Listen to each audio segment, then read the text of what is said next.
امریکہ کے انتہائی شمال میں واقع قصبے میں 2 ماہ طویل رات کا آغاز ہو رہا ہے۔ امریکی ریاست الاسکا کے قصبے اوٹکاوک میں ہر سال وہاں کے رہنے والے 2 ماہ یا اس سے زائد عرصہ رات کی تاریکی میں گزارتے ہیں۔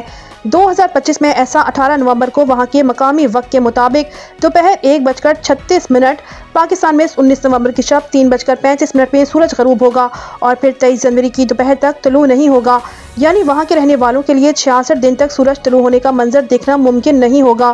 آرکٹک سرکل میں واقع اس قصبے کو ہر سال قطبی رات کا تجربہ ہوتا ہے۔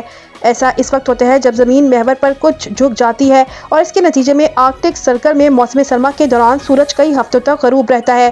اس کے مقابلے میں گرمیوں میں اس خطے میں سورج کی روشنی 24 گھنٹے تک برقرار رہتی ہے اور اس کو مڈ نائٹ سن کہا جاتا ہے۔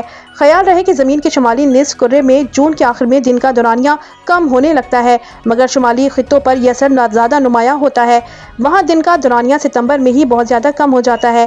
2 ماہ طویل رات کے دوران الاسکا کے اس قصبے میں سورج کی روشنی کسی حد تک تو نظر آئے گی، مگر یہ معمول کے سورج غروب یا طلوع ہونے جیسا نہیں منظر ہوگا۔